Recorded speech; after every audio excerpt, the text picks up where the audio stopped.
One of Illinois' most historically significant places doesn't look like much. It's nestled amid the rolling hills of rural west central Illinois between the Illinois and Mississippi rivers. It has no visible original structures. Except for the interpretive signs, you'd suspect that the site was just another field like many others in Pike County. But you shouldn't judge this book by its cover.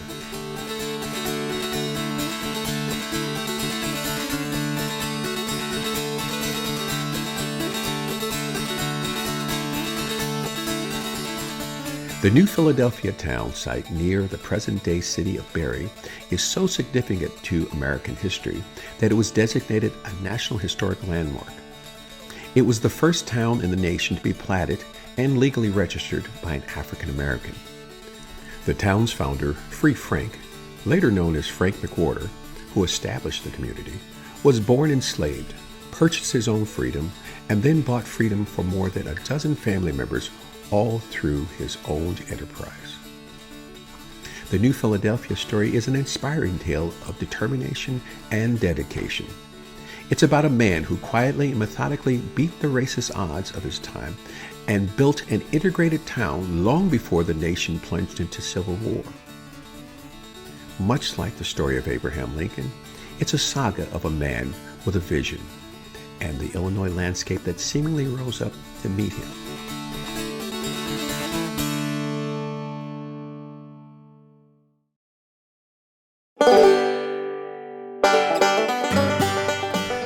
The story begins with Frank, born into slavery in South Carolina in 1777, and then relocated to Kentucky with his owner around 1795.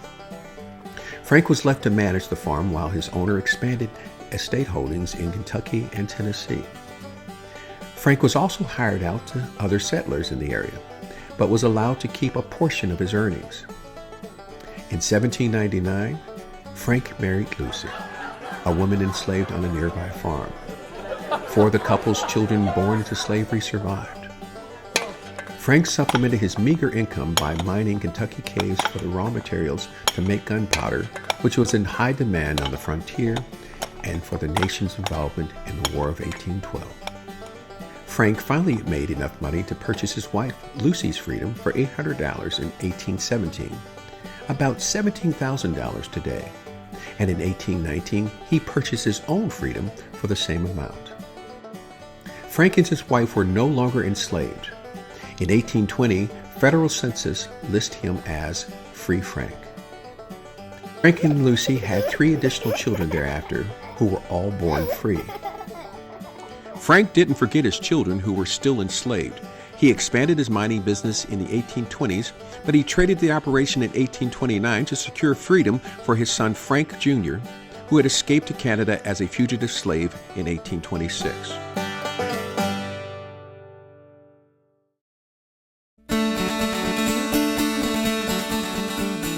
In 1830, Frank, Lucy, and their free children moved to the state of Illinois to settle on the land that he had purchased in Pike County.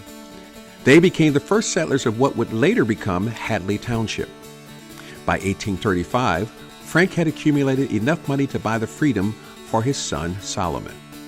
In 1836, Frank laid out the town of New Philadelphia on 42 acres of his land, making it the first town in America platted and legally registered by an African American. Frank did not immediately bring his older children and their families to New Philadelphia because they remained enslaved in Kentucky.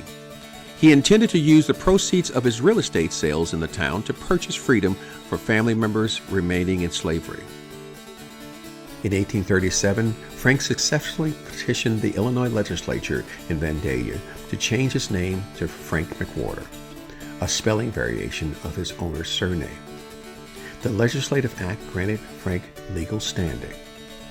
By the time of his death in 1854, Free Frank McWhorter had purchased his own freedom and that of his wife, 4 children, and 3 grandchildren. He left directions in his will to secure the freedom of his grandchildren who remained in slavery, a wish that his son Solomon fulfilled. All totaled, McWhorter freed himself and 15 family members from bondage at a cost of approximately $14,000, which equates to $500,000 today.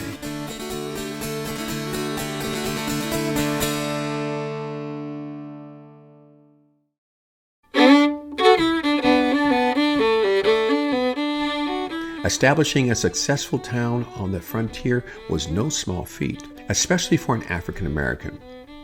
Illinois was among several states that enacted stringent black codes to limit immigration into the state and to control and restrict virtually every aspect of African American life.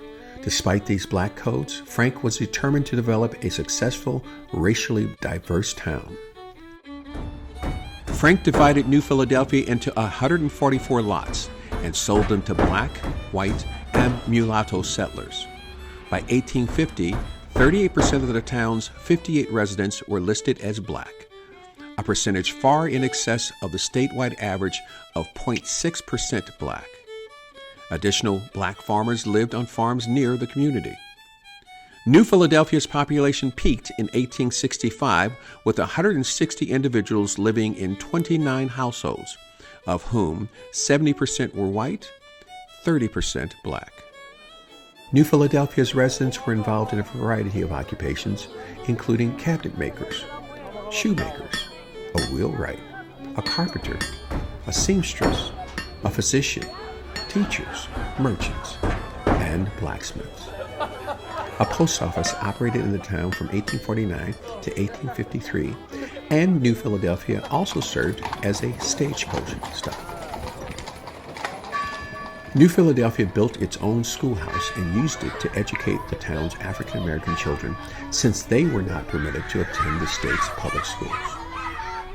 An integrated school was constructed just north of New Philadelphia around 1874.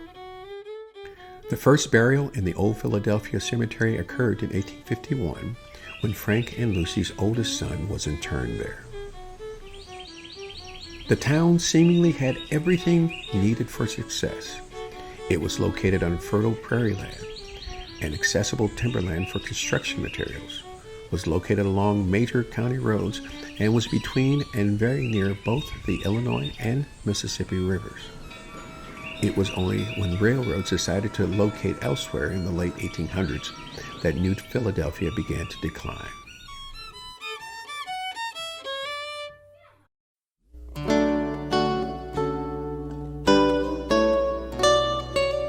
Like other free African American communities, New Philadelphia's residents, some formerly enslaved, demonstrated their commitment to self-determination by participating in what would become known as the Underground Railroad. The rural and remote nature of the landscape surrounding New Philadelphia and the proximity to a river and the slave state of Missouri made it ideally suited for this clandestine enterprise. Historical resources indicate that the McWhorter family, New Philadelphia residents, and area townspeople concealed, harbored, guided, and accompanied runaway African Americans attempting to escape enslavement and find freedom. One account tells of a novel early warning system devised by a resident where chickens would be released, which caused dogs to bark, which in turn alerted freedom seekers and those sheltering them that strangers were in pursuit. Other Underground Railroad connections were more subtle. Oral history tells that there were 2 shoemakers in such a small town as New Philadelphia. It is argued that much of their business was likely providing shoes for runaway slaves.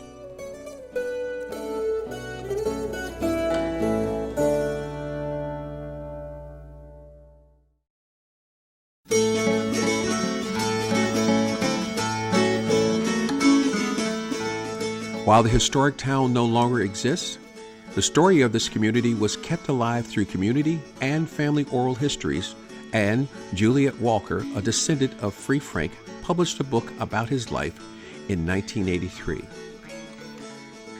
Then, archaeologists walked the site in 2002 and 2003 just to see if they could find anything on the surface. They located more than 7,000 artifacts. Closer examination revealed even more evidence. 2 3-year archaeological investigations were sponsored by the National Science Foundation and hosted by the University of Maryland in collaboration with the University of Illinois and the Illinois State Museum. These investigations located many intact underground features such as substantial building foundations, the remains of wells, pit cellars, and concentrations of artifacts that indicate the town's inhabitants' various occupations. In total, more than 150,000 artifacts were located at the New Philadelphia town site. These artifacts span the entire time of the town's existence, from the 1830s into the early 20th century. These artifacts aren't merely old things from a bygone era. They are treasure troves of information that illustrate how formerly enslaved individuals, free-born African Americans, and people of European descent lived together in a small rural community, and the effects their interaction had on these groups of people.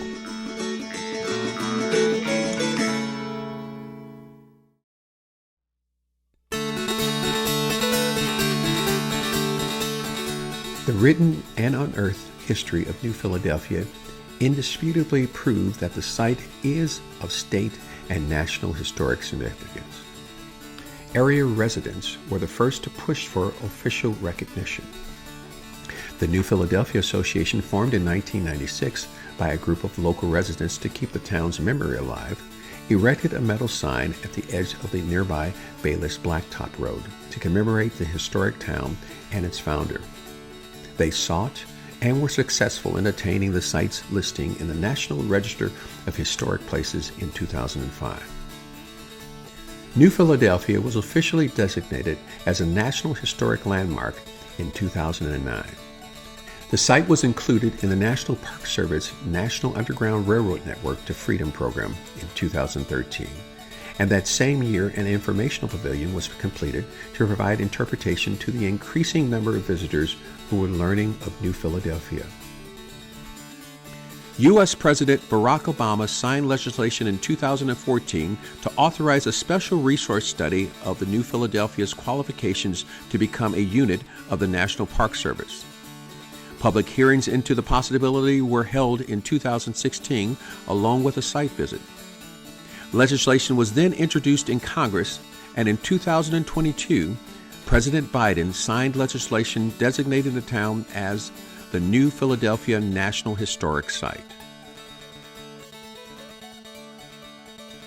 Visit the New Philadelphia town site and walk in the footsteps of a man with ambition, dedication, guts, and a burning desire for freedom for himself and others.